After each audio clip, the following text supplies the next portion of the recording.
the philosophy of psychoanalysis as illumined by an anthroposophical understanding of the human being. Today I am simply going to add to what we talked about yesterday, and if possible I would like to take up a new topic tomorrow. In the fourth lecture in this series, I stressed that finding the right perspective is essential to understanding any subject, whether it is the world in general, an individual human being, social interactions, or any series of interrelated facts. The belief that the truth can be arrived at by proceeding to draw logical conclusions from some arbitrary point of departure is the source of a great many errors. If we really want to understand something, the first thing we have to do is to work out the right point of view from which to approach it. We must realize that finding the right perspective is essential to any studying we do. Attempting to understand a subject by approaching it from an arbitrary starting point actually causes a lot of mistakes. In the past few days, we have been looking at the theory of psychoanalysis, a singularly repugnant philosophy of life. In this instance, we can use this term freely without being in the least subjective. As we said, it is not its point of departure that makes psychoanalysis repugnant. In fact, its starting point could equally well lead to correct conclusions, if applied properly. It becomes repugnant because of the way the people involved intrude with their personal feelings and emotions. The fact that it has incorporated personal and subjective aspects is the reason why psychoanalytic theory is positively dripping with sexuality, as I put it before. However, if people who are aware of the principle of first discovering the right perspective became acquainted with the psychoanalytic theory's point of departure and proceeded from there, the results would be quite different. They might incorporate certain materialistic affectations into psychoanalytic theory to begin with, but they would soon be forced to adopt purer and nobler means of understanding simply through having made the distinction between the conscious and the unconscious mind. They would realize that dragging in points of view of the sort we mentioned before is not objective, but a sign of arbitrary emotions belonging to subjective human nature. The most significant aspect of any true study is that it tends to lead us far beyond our original point of departure. Rather than incorporating our own subjective impulses into the subject, we are guided and spurred on by the subject itself. Eventually, every true student becomes aware of how truly necessary this principle is.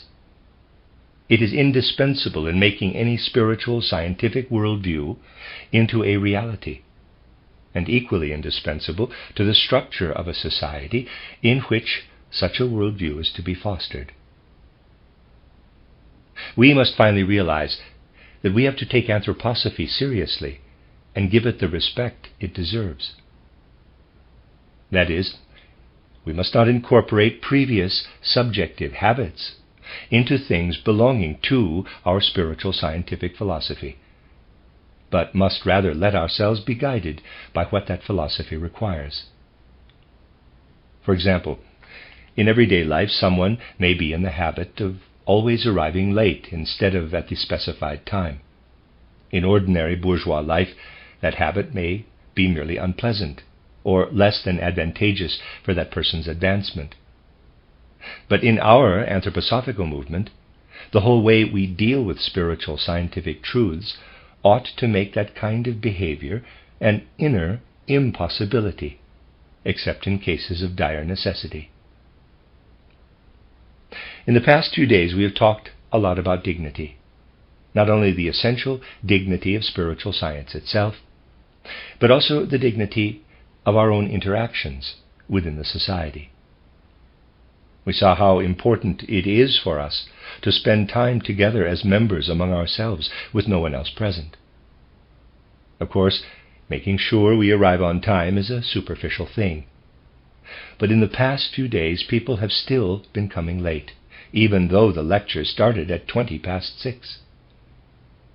If we carry on like that, my friends, we will never even be able to begin to realize the ideal of our society. In the somewhat attenuated circumstances that come about, when we cannot be sure that members will not continue to arrive once we have begun, we will never be able to rule out the possibility of having uninvited guests in our midst. It is simply inconsiderate to come late to a society function when the society needs to make sure that everyone present is actually a member. That is, when some of us have to go to the extra effort of keeping an eye on the people entering until all members are present. When the people standing at the door have come in, we need to be able to shut the doors and know that everyone is here. It should certainly not be necessary to make a special point of talking about things like this.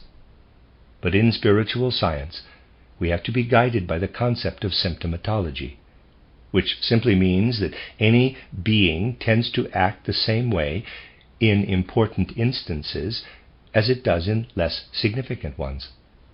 People who don't even manage to arrive on time for meetings will also not be able to act out of the requisite sense of responsibility when it comes to something important. A great deal of the damage that has become so blatantly evident lately has come about because people are not particular enough about certain things.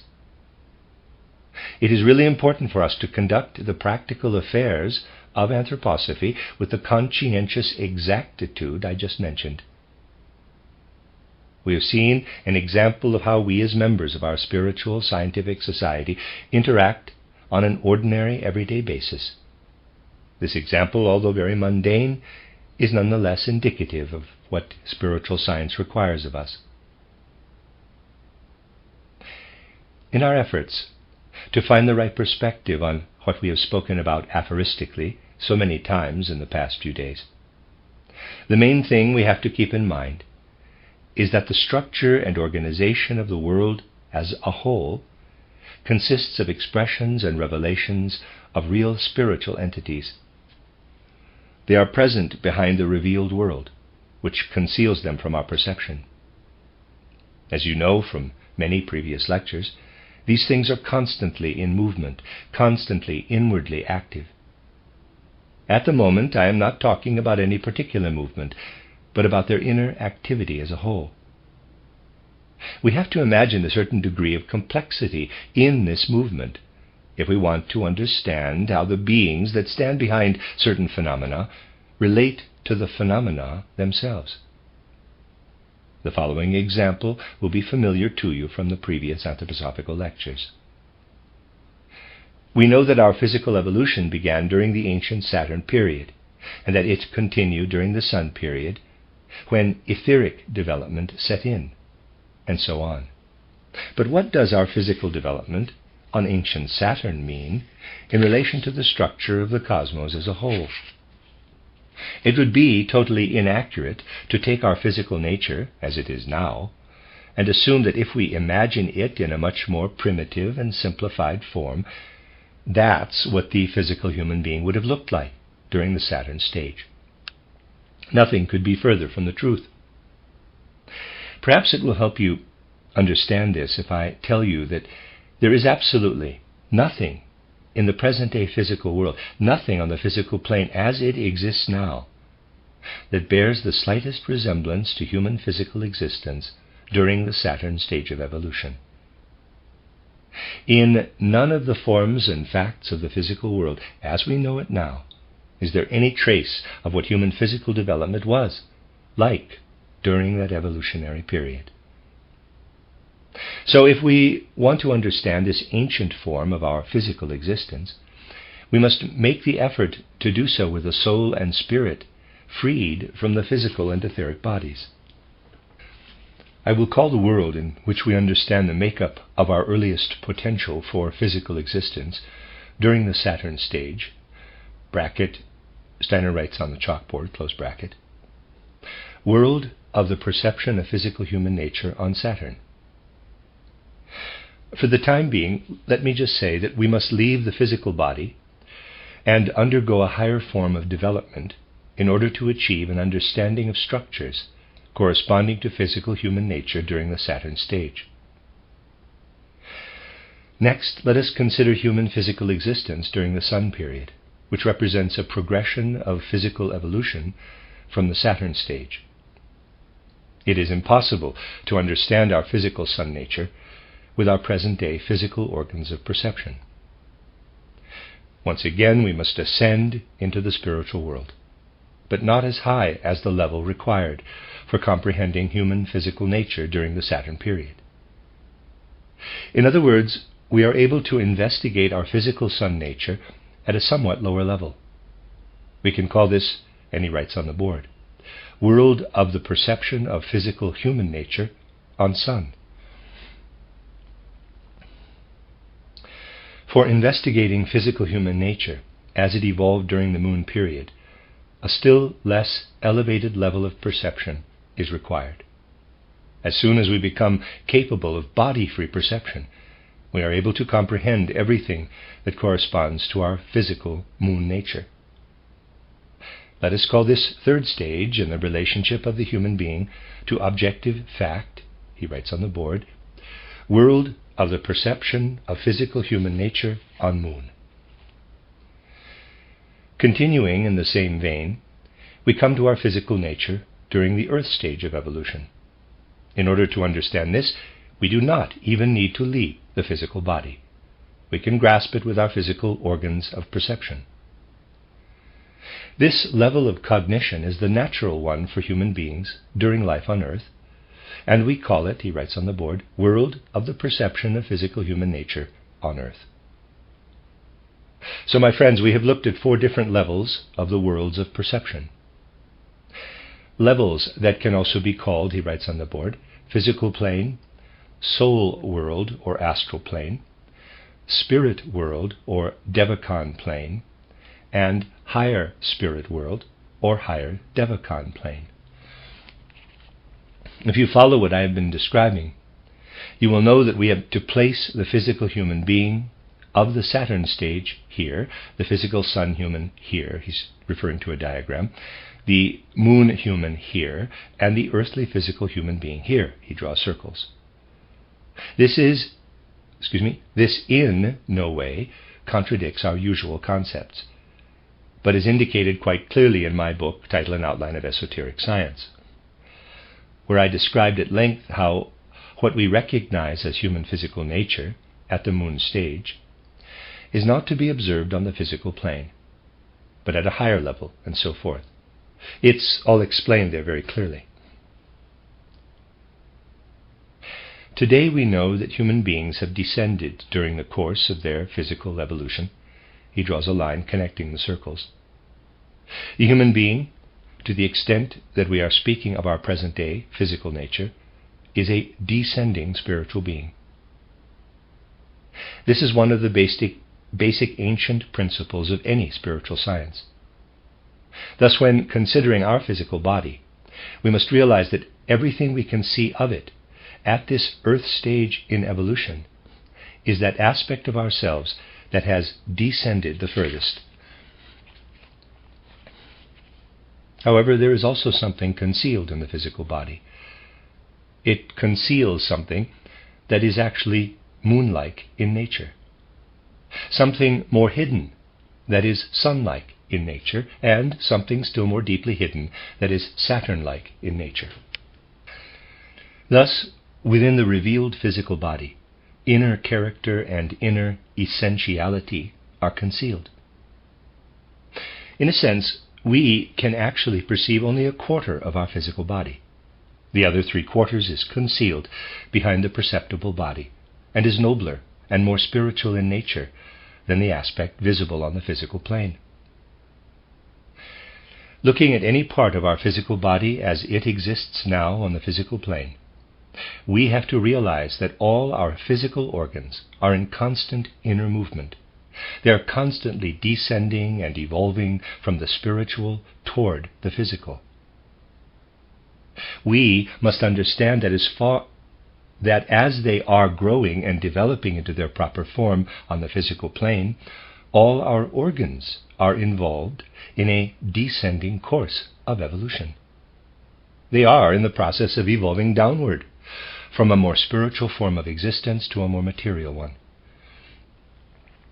In assessing the nature and character of anything belonging to a human being, we must be guided by the rule of always finding the right point of view. We are led to the right perspective when we realize that from a certain point of view, the one I have been discussing today, physical human nature is in a process of descent. Therefore, when we look at human development from childhood to maturity, the childhood stage of evolution must be regarded as more spiritual, and the mature stage as more material, since a descent from the spiritual to the material has taken place in between. We will not understand human physical development if we look at it from any other point of view. It is only possible to understand it if we are aware that a descent of the physical human being takes place during growth and development, that a growing human being allows something spiritual to descend deeper into matter. The same principle applies to the world as a whole. Thus we also speak of cultural evolution. For instance, once upon a time there was an ancient Indian cultural epoch that evolved into the ancient Persian epoch, then into the Egypto-Chaldean Babylonian epoch, then into the Greco-Latin epoch, and finally into our own cultural epoch. However, we also know that former cultural epochs continue to exist alongside more recent ones. I have showed you this manifest in language. Applied to the human being, this can show us how physical organs that have proceeded further along the course of descent can exist side by side with others that are still at earlier stages. We will gradually come to see that according to this principle, we can distinguish two systems of organs within the human being, although today I am going to only point this out aphoristically. Let us first consider our senses and all the organs that allow us to have sensory perceptions. In terms of their physical structure, these sense organs are all at a certain level. The spiritual has streamed downward to a certain level in these organs. I'll make you a diagram of that, and there's a sketch on the board. Now, we see that human nature in its entirety consists of a downward flow. It is moving in this direction. The upper horizontal mark indicates the position of the senses within this downward flow. Think of all the organs of sensory perception as being at level A. Now let's look at a different system of organs, for instance, the respiratory system. In order to consider this too from the right point of view, we must find the level to which it has descended. Eventually we will find that the respiratory system stopped at level B. While our sensory system descended to level A, our respiratory system continued to descend until it reached level B. As you might imagine, this process of descent can go on still further, so there could be a system of organs that has descended still further to level C. And, in fact, our sexual organs have done just that.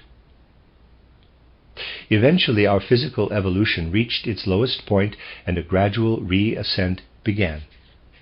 However, we will not be able to talk about that today. I will indicate the lowest point of descent with this curved shape at the bottom of the diagram. This is where the earthly process of descent stopped. You can tell from all this that our sensory organs are much more spiritualized than our respiratory organs and everything else. And as we will come to understand ever more clearly, our sexual organs represent the lowest level of descent. Therefore, all other components of our physical human nature are more spiritual than that particular system of organs. That was easy enough to understand, wasn't it? However, the point I want to make is that psychoanalytic theory, that repulsive philosophy, has been incapable of becoming aware of this simple fact. Psychoanalysts claim that all of people's actions, including mystical experiences, are nothing more than transformed sexual energies. Psychoanalysts, or we might even say materialists in general, take sexuality as their starting point and explain all other human phenomena as metamorphoses of sexuality. I have already pointed out how in Freud's theory everything that happens in a person's life is explained in terms of transformed sexuality. For example, that babies suck on pacifiers is explained as an expression of infantile sexuality, and so forth. But what is the truth of the matter? In reality, my friends, any other human daily activity is more spiritual than sexual activity.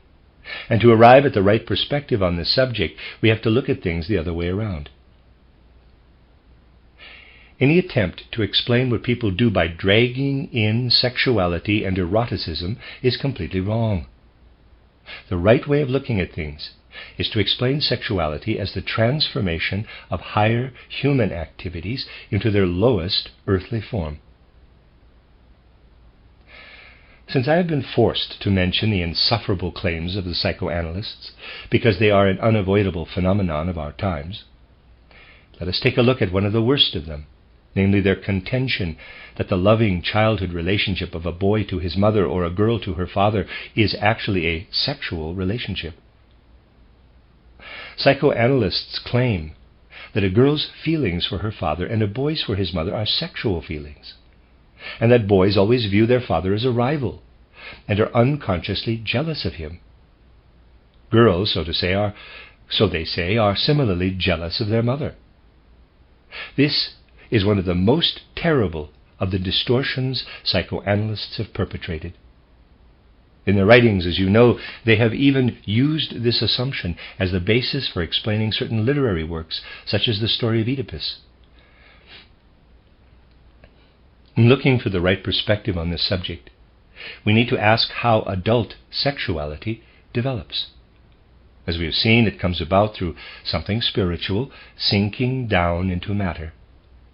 Our adult sexuality comes about through the descent of something that was spiritual when we were children. The correct approach is to avoid getting anything not specifically sexual mixed up with sexuality, either consciously or unconsciously, and to realize that sexuality is not yet present in children. Only when we are fully aware of all the ramifications of this can we find the right perspective on the matter. This is an extremely important point with regard to the education of children, because all kinds of things can go wrong if childish mischief is automatically interpreted as premature sexuality. All kinds of things other than sexuality can be the reason for children misbehaving. Claiming that there is already a sexual side to a child's character is just about the same as insisting that tomorrow's rainy weather is already inherent in today's weather. By now, you will have realized what we are dealing with here. The perspective that has been applied is totally upside down and backward. Coming to such a distorted perspective does not happen naturally, but only by forcing the issue and arbitrarily dragging in our instincts. The whole psychoanalytic approach is tinged with the lowest human instincts. It turns the world upside down.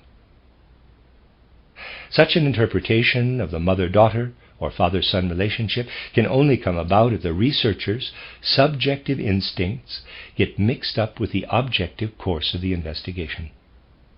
Consequently, in this instance, providing we go about it with all due exactitude, it is perfectly all right to apply expressions usually reserved for subjective human actions.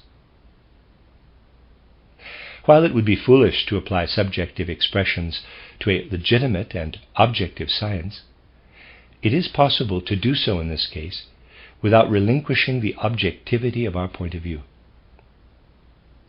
Just imagine someone believes that the hands of a clock are turned by little demons sitting inside. We would call that foolish, of course. Clocks are mechanical devices.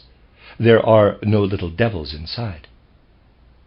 Reacting to it objectively, however, we would never say that the person who attributes the clock's functioning to demons is insulting the clock.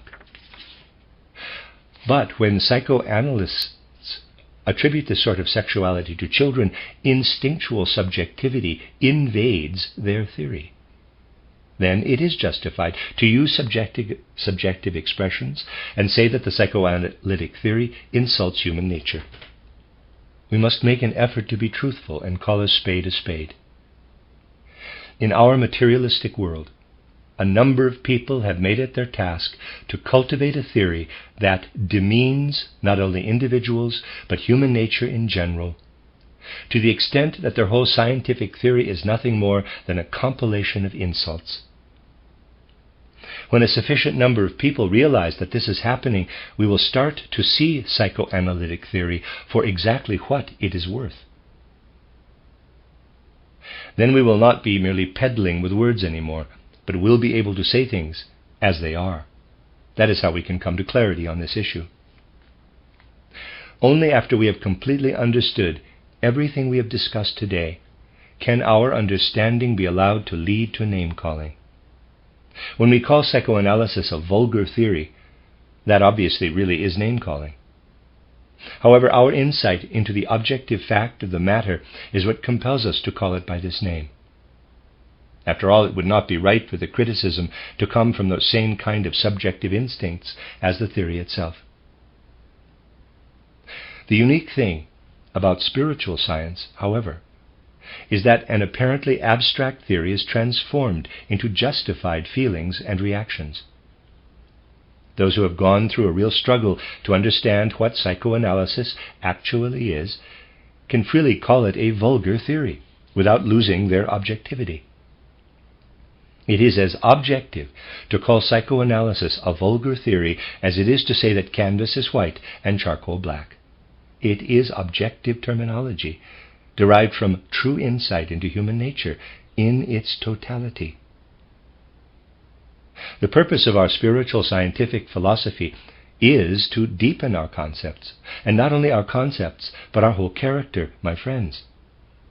If we say that a society intended as the vehicle for this philosophy must be a living organism, then we must also be able to see how the emotions expressed within the context of the society also develop out of this spiritual scientific philosophy, so that even a radical expression such as, quote, vulgar theory, close quote, can only be applied when it is firmly rooted in spiritual science, and when no personal instincts play a part in its use. I'm sure we will soon find an opportunity for further discussion of related matters.